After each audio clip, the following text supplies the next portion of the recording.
नमस्कार। आकाशवाणी से विश्व दर्पण के साथ मैं लवलीन निगम।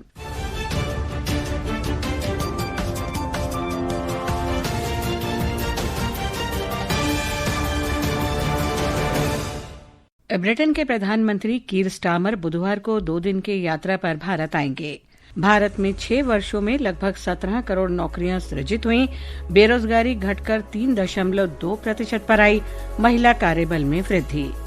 अमेरिका के राष्ट्रपति डोनाल्ड ट्रंप ने कथित रूप से अनियंत्रित अपराध से निपटने के लिए शिकागो में 300 नेशनल गार्ड सैनिकों की तैनाती को मंजूरी दी।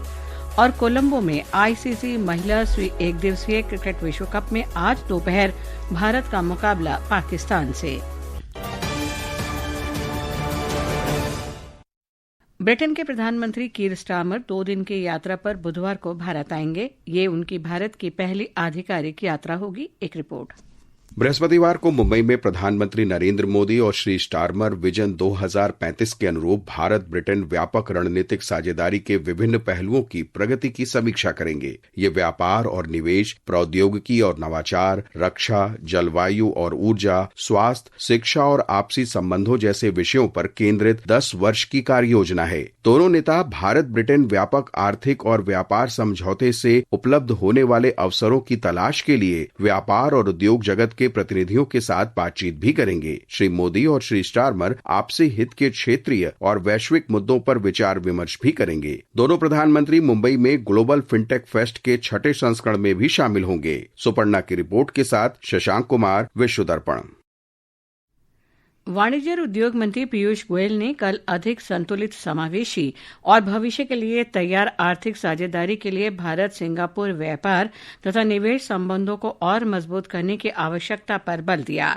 उन्होंने ये बात सिंगापुर में आयोजित भारत सिंगापुर एट 60 विकास और सहभागिता के लिए साझेदारी व्यापार सत्र में सिंगापुर के विदेश मामलों और व्यापार तथा उद्योग राज्य मंत्री सियो हुआंग के साथ मुख्य भाषण के दौरान कही। श्री गोयल ने दोनों देशों के व्यवसायों के बीच बेहतर सहयोग पर बल दिया।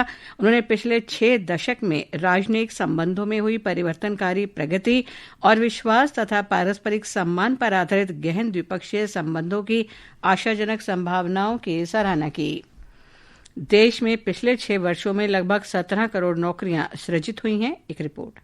श्रम और रोजगार मंत्रालय के आंकड़ों के अनुसार देश में वर्ष 2017-18 में 47 करोड़ 50 लाख रोजगार सृजन हुआ था, जो वर्ष 2023-24 में बढ़कर 64 करोड़ 33 लाख हो गया। इसके अलावा बेरोजगारी दर वर्ष 2017-18 में 6% से घटकर 2023-24 में 3.2% हो गई है। ये रोजगार सृजन में मजबूती का संकेत है। इसी अवधि में युवा बेरोजगारी दर भी 17.8% से घटकर 10.2% हो गई है। इस बीच महिलाओं के कार्यबल में भी वृद्धि हुई है और पिछले 7 वर्षों में 1 करोड़ 56 लाख से अधिक महिलाएं विभिन्न क्षेत्रों से जुड़ी हैं। वर्ष 2023-24 में स्वरोजगार बढ़कर 58.4% हो गया है। मंत्रालय ने इसका श्रेय नवाचारों और ग्लोबल कैपेबिलिटी सेंटर्स को दिया है। इसमें भारत के लगभग 2 लाख मान्यता प्राप्त नवाचार शामिल हैं। इनसे इस वर्ष के अंत तक 17 लाख से अधिक नौकरियां और 118 यूनिकॉर्न सृजित होने की संभावना है। मंत्रालय ने इस वृद्धि के लिए स्किल इंडिया, रोजगार मेला, पीएम विश्वकर्मा योजना, मनरेगा, पीएम विकसित भारत रोजगार योजना और लखपति दीदी योजना जैसी कई अन्य पहलों को भी श्रेय दिया है। आदर्श की रिपोर्ट के साथ विश्व दर्पण के लिए फरहत नाज।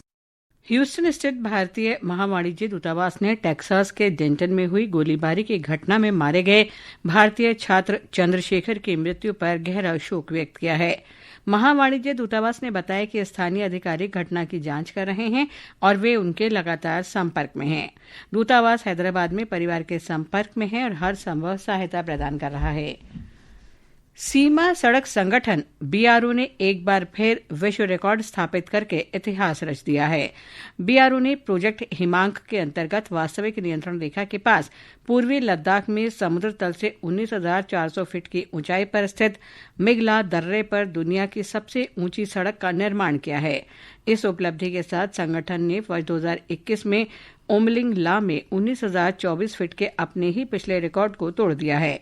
ब्रिगेडियर विशाल श्रीवास्तव के नेतृत्व में बीआरओ की टीम ने इस स्थान पर राष्ट्रीय ध्वज और संगठन का ध्वज फहराया। लिकारू मिगला फुकचे मार्ग के हिस्से के रूप में बनाई गई नवनिर्मित सड़क सामरिक दृष्टि से महत्वपूर्ण है। यह सड़क सीमा के पास हानले से फुकचे गांव को जोड़ती है। इससे लद्दाख में पर्यटन को बढ़ावा मिलने की आशा है। विश्व दर्पण समाचार आकाशवाणी से प्रसारित किए जा रहे हैं। ताज़ा समाचार जानने के लिए आप हमारे social media handle x@AIR news Hindi को फॉलो कर सकते हैं। अमेरिका के राष्ट्रपति डोनाल्ड ट्रंप ने शिकागो में बेकाबू अपराध से निपटने के लिए 300 नेशनल गार्ड सैनिकों के तैनाती को मंजूरी दी है। आव्रजन अधिकारियों ने डेमोक्रेट शासित शहर में प्रदर्शनकारियों का सामना किया और एक हथियारबंद महिला को गोली मार दी। राज्य और स्थानीय नेताओं ने हफ्तों से राष्ट्रपति ट्रंप की तैनाती योजनाओं की आलोचना की है और इसे सत्ता का दुरुपयोग बताया है। इलिनॉइस के डेमोक्रेटिक गवर्नर जेबी प्रिट्जगर ने कहा कि राष्ट्रपति ट्रंप संकट पैदा करने की कोशिश कर रहे हैं। अमेरिका के एक न्यायाधीश ने राष्ट्रपति डोनाल्ड ट्रंप के प्रशासन को पोर्टलैंड शहर में 200 ओरेगन नेशनल गार्ड सैनिकों की तैनाती पर अस्थायी रूप से रोक लगा दी है। ये रोक तब तक रहेगी जब तक इस फैसले को चुनौती देने वाली याचिका अदालत में विचाराधीन है। राष्ट्रपति ट्रंप ने पहले घोषणा की थी कि वो युद्धग्रस्त शहर की रक्षा के लिए पोर्टलैंड में सैनिक भेजेंगे। अमेरिकी डिस्ट्रिक्ट न्यायाधीश करिन इमरगुट का यह फैसला व्हाइट हाउस के लिए एक झटका है। अमेरिका के राष्ट्रपति डोनाल्ड ट्रंप ने कहा है कि गजा युद्ध विराम पर बातचीत के बाद इजरायल शुरुआती चरण में सेना की वापसी पर सहमत हो गया है और ये प्रस्ताव फलस्तीन उग्रवादी संगठन हमास के साथ साझा किया गया है। एक रिपोर्ट। राष्ट्रपति ट्रंप ने कहा है कि जैसे ही हमास इस प्रस्ताव की पुष्टि करेगा, युद्ध विराम तुरंत प्रभावी हो जाएगा और बंधकों तथा कैदियों की अदला बदली होगी। श्री ट्रंप ने कल फिलिस्तीनी उग्रवादी गुट को चेतावनी देने के कुछ घंटों बाद यह टिप्पणी की है। गाजा में युद्ध समाप्त करने के लिए अमेरिका की मध्यस्थता में नई शांति योजना को इजरायल और हमास दोनों का अस्थायी समर्थन मिला है, जिससे युद्ध विराम और शेष सभी बंधकों की रिहाई की उम्मीदें बढ़ गई हैं। इस बीच इजरायल के प्रधानमंत्री बेंजामिन नेतन्याहू ने कहा कि उन्हें आने वाले दिनों में गाजा में बंधकों की रिहाई की घोषणा करने की उम्मीद है। कल रात एक बयान में प्रधानमंत्री नेतन्याहू ने कहा कि कूटनीतिक और सैन्य दबाव से वे इस मुकाम पर पहुंचे हैं और अब हमास को हथियार मुक्त तथा गाजा को सैनिक मुक्त कर दिया जाएगा। विश्व दर्पण के लिए मैं अर्जुन शर्मा। जर्मनी में म्यूनिख हवाई अड्डे पर उड़ानें कल से फिर शुरू हो गईं। रनवे के पास अनधिकृत ड्रोन गतिविधि के कारण 24 घंटे में दूसरी बार इसे बंद करना पड़ा था। अधिकारियों ने शुक्रवार देर रात ड्रोन देखे जाने की पुष्टि की, लेकिन पहचान होने से पहले ही ड्रोन क्षेत्र से चले गए। चेक गणराज्य के संसदीय चुनाव में अरबपति आंद्रेस बाबित की ANO पार्टी ने लगभग 35.5% वोट प्राप्त करके जीत हासिल की है। वहीं सत्तारूढ़ स्पोलू गठबंधन लगभग 22.5% वोटों के साथ दूसरे स्थान पर रहा। ये जीत बाबिस के लिए एक राजनीतिक वापसी है। श्री बाबिस 2017 से 2021 तक प्रधानमंत्री थे।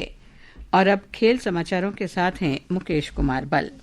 खेल खबरों में सबसे पहले बात क्रिकेट की। आईसीसी महिला क्रिकेट विश्व कप में भारत आज कोलंबो में अपने दूसरे मैच में पाकिस्तान के साथ खेलेगा। ये मैच दोपहर बाद 3 बजे से शुरू होगा। भारत ने अपने पहले मुकाबले में श्रीलंका को 59 रन से हराया था, जबकि पाकिस्तान को पहले मैच में बांग्लादेश के साथ 7 विकेट से हार का सामना करना पड़ा था। इस बीच कल कोलंबो में श्रीलंका और ऑस्ट्रेलिया के बीच मैच बारिश के कारण रद्द कर दिया गया। दोनों टीमों को 1-1 अंक मिले। उधर अबुधाबी में बैडमिंटन में अल एन मास्टर्स 2025 टूर्नामेंट के महिला सिंगल्स के फाइनल में आज भारत की तस्नीम मीर और श्रेयांशी वेली शेट्टी आमने सामने होंगी। पुरुष डबल्स के फाइनल में आज भारत के हरिहरन अम्स करुणन और अर्जुन मदाथिल रामचंद्रन इंडोनेशिया की जोड़ी के साथ खेलेंगे। बात करें विश्व पैरा एथलेटिक्स चैंपियनशिप 2025 की प्रतियोगिता में कल भारत ने 3 पदक जीते। 6 स्वर्ण, 7 रजत और 5 कांस्य सहित भारत को कुल 18 पदक मिले।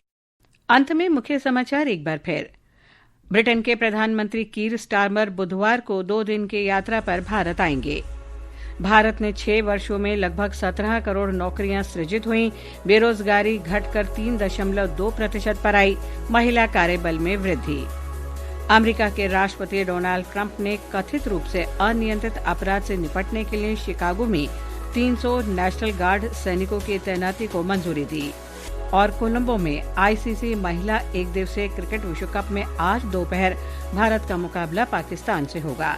इसके साथ ही विश्व दर्पण का ये अंक समाप्त हुआ। नमस्कार।